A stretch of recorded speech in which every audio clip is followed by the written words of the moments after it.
കാനഡയിലെ ഏറ്റവും പുതിയ ചില വിശേഷങ്ങളാണ് ഇപ്പോൾ പറയാൻ പോകുന്നത്. എൻ്റെ ഒരു അടുത്ത ബന്ധുവുണ്ട്. വർഷങ്ങൾക്ക് മുമ്പ് കനേഡിയൻ പൗരത്വം ലഭിച്ചു. പിന്നെ ആളിനെ ഇന്ത്യയിലേക്ക് കണ്ടിട്ടേ ഇല്ല. അതേപോലെ തന്നെയാണ് ഈ കഥയും. ആ വ്യക്തിയും ഭഗവത്ഗീതയും രാമായണവും മഹാഭാരതവും ഒക്കെ അരച്ച് കലക്കി കുടിക്കുന്ന കക്ഷി. ഇവിടെ പറയാൻ പോകുന്ന ഈ വ്യക്തിയും അതേ സ്വഭാവക്കാരിയാണെന്ന് ആദ്യം തോന്നും. ബാക്കി കണ്ടറിയാം. കാനഡയുടെ പുതിയ വിദേശകാര്യമന്ത്രിയാകുന്ന ആദ്യത്തെ വനിതാ ഇന്ത്യക്കാരി എന്ന ബഹുമതി അനിത ഇന്ദ്ര ആനന്ദ് എന്ന കനേഡിയൻ എംപിക്ക് ചാർത്തി കൊടുത്തിരിക്കുന്നു. ആഗോള മാധ്യമങ്ങൾ അത് ഏറ്റുപാടാൻ ഇന്ത്യൻ മാധ്യമങ്ങൾ ഒരു ഉളുപ്പും കാട്ടുന്നില്ല എന്നിടത്താണ് ഇവരുടെ നിലവാരം എത്രത്തോളം താഴ്ന്നുകൊണ്ടിരിക്കുന്നതെന്ന് മനസ്സിലാകുന്നത്. മാർക്ക് കാർണിയുടെ മന്ത്രിസഭാ രൂപീകരണത്തിൽ ഉഖിലിൽ നിന്നുള്ള എം പിയായ അനിത ഇന്ദ്ര ആനന്ദിനെ വീണ്ടും മന്ത്രിയാക്കി. കാനഡയുടെ ആദ്യത്തെ ഹിന്ദു വംശജയായ വിദേശകാര്യമന്ത്രി എന്നാണ് മാധ്യമ വിശേഷണം. അതുമാത്രമല്ല, കാഷ് പട്ടേൽ US അടുത്തിടെ FBI ഡയറക്ടറായി ഭഗവത്ഗീത തൊട്ടാണ് അധികാരമേറ്റത്. അത് വലിയ വാർത്തയായിരുന്നു. അതേ US താൻ ഇന്ത്യൻ വംശജ അല്ല എന്ന് ആവർത്തിച്ച് വ്യക്തമാക്കിക്കൊണ്ട് തുളസി ഗബാർഡും ഭഗവത്ഗീത തൊട്ട് ഇന്റർനാഷണൽ ഡയറക്ടർ അധികാരം ഏറ്റെടുത്തു. ഇതേ മോഡലിൽ അനിത ആനന്ദ് എന്ന ഹിന്ദു വംശജയും ഭഗവത്ഗീതയിൽ തൊട്ട് തന്നെയാണ് വിദേശകാര്യമന്ത്രി പദം ഏറ്റെടുത്തത്. അതാണ് വാർത്തയിലെ ഹൈലൈറ്റ്. എന്താണ് അതിലെ സത്യാവസ്ഥ? പേരിന് മാത്രമേ ഉള്ളൂ ഇന്ത്യൻ ഹിന്ദു വംശജ എന്ന ആ വിശേഷണം ഈ പറയുന്ന അനിത ഇന്ദ്ര ആനന്ദിന്. ഇതേ അനിത മറുകണ്ഠത്തായിരുന്നു. നേരത്തെ ജസ്റ്റിൻ ട്രൂഡോയുടെ ക്യാബിനറ്റിൽ പ്രമുഖ മന്ത്രിയായിരുന്നു. ഗതാഗത ആഭ്യന്തര ട്രേഡ് മന്ത്രി കൂടിയായിരുന്നു. ഇന്ത്യയുടെ കടുത്ത വിരോധി കൂടിയായിരുന്നു ഇവർ. ഇപ്പോഴും വിരോധിയാണ് അനിത ആനന്ദ്, ഒരു സംശയമില്ല. ഇവർ ഗതാഗത മന്ത്രിയായിരുന്നപ്പോഴാണ് ഇന്ത്യക്കാർക്കുള്ള വിസ യാത്രാ ചട്ടങ്ങളൊക്കെ വളരെ കടുപ്പിച്ച് ഇന്ത്യയെ വല്ലാതങ്ങ് വലച്ചത്. മാർക്ക് കാർണി തൻ്റെ ക്യാബിനറ്റ് വീണ്ടും റീഷെഡ്യൂൾ ചെയ്തപ്പോൾ അനിതയുടെ ഗ്ലോബൽ ഡിപ്ലോമസി വർക്ക് ചെയ്യട്ടെ എന്ന് കരുതിയാണ് അവരെ ഫോറിൻ മിനിസ്റ്ററാക്കിയതെന്നാണ് ഇപ്പോഴത്തെ വാർത്തകൾ. എന്താണ് അനിതയുടെ ഇന്ത്യൻ ബന്ധം? വർഷങ്ങൾക്ക് മുമ്പ് കാനഡയിലേക്ക് കുടിയേറിയ ഡോക്ടർ ദമ്പതികളുടെ മകൾ.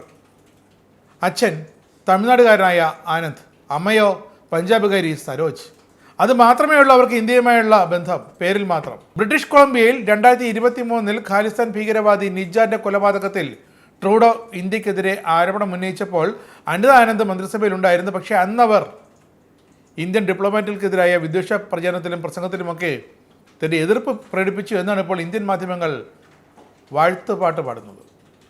എങ്കിലും അനിത അറിയപ്പെടുന്നത് ഇന്ത്യക്കാരിയായിട്ടാണോ? അല്ല. പഞ്ചാബുകാരിയായിട്ടാണോ? അല്ല. അവർ ഒന്നാം തരം ഖലിസ്ഥാൻവാദിയാണെന്ന് കനേഡിയൻ മാധ്യമങ്ങൾ തന്നെ പറയുന്നുണ്ട്. ന്യൂഡൽഹിക്കും അവരുടെ ഖലിസ്ഥാൻ ബന്ധങ്ങളെ പറ്റി നല്ല ബോധ്യമുണ്ട്. ഈ നിജ്ജർ കൊല്ലപ്പെട്ട സമയത്ത് ഇന്ത്യയെ ട്രൂഡോ ആരോപണങ്ങൾ കൊണ്ട് മൂടിയപ്പോൾ, ഇൻഡോ കനേഡിയൻ വ്യാപാര ചർച്ചകൾ സ്തംഭിച്ചപ്പോൾ അനിത ആനന്ദ് അന്ന് ഇന്റേണൽ ട്രേഡ് മിനിസ്റ്ററായിരുന്നു. ചുരുക്കി പറഞ്ഞാൽ ഇന്ത്യൻ വംശജയായ ഒരു ഹിന്ദു MP ഭഗവത്ഗീതയിൽ തൊട്ട് കാനഡയുടെ വിദേശമന്ത്രിയായി സത്യപ്രതിജ്ഞ ചെയ്ത് അധികാരമേറ്റു, സത്യവാചകം ചൊല്ലി എന്നത് മാത്രമാണ് വാർത്ത. അതല്ലാതെ മറ്റൊരു പ്രത്യേകതയും 1% പോലും പ്രത്യേകത ഈ പ്രോ ഇന്ത്യൻ വാഴ്ത്തുപാട്ടുകൾക്കില്ല എന്നോർക്കണം. എങ്കിലും ദേശീയ മാധ്യമങ്ങൾക്ക് കാനഡ എന്ന് കേൾക്കുമ്പോൾ ഇന്നും ഒരു ഹരമാണ്, ആനന്ദമാണ്.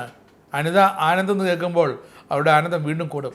അവർ വാഴ്ത്തുപാട്ടുകൾ പാടിക്കൊണ്ട് പറയും, an Indian origin Hindu MP സോണിനസ് Canadian foreign minister by takes oath with hand on Bhagavad Gita എന്ന്.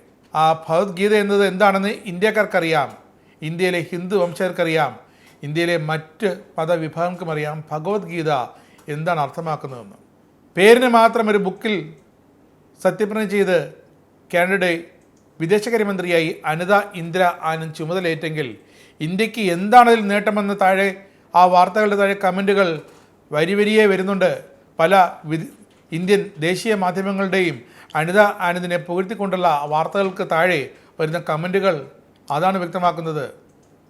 അനിത ആനന്ദ് ഹിന്ദു ഒറിജിനാണെന്ന് മാത്രമേ ഉള്ളൂ, പക്ഷേ ഇന്ത്യക്ക് അതുകൊണ്ട് ഒരു ഉപകാരവുമില്ല, ഉപദ്രവവും ദുഷ്ടപ്രവൃത്തികളും മാത്രമേ ഉണ്ടാകൂ എന്ന് തന്നെയാണ് ആ കമൻറ്റുകൾ വ്യക്തമാക്കുന്നത്.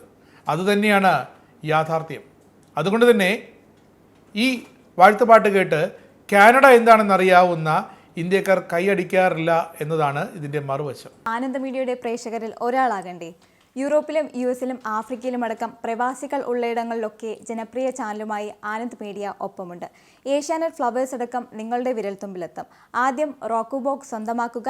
അതിൽ നിന്നും ആനന്ദ് മീഡിയ ആപ്ലിക്കേഷൻ ഡൗൺലോഡ് ചെയ്യുക, ഇൻസ്റ്റാൾ ചെയ്യുക. എന്നിട്ട് 020-858-66511 എന്ന നമ്പറിൽ ഞങ്ങളുടെ കസ്റ്റമർ കെയറിൽ ബന്ധപ്പെടുക.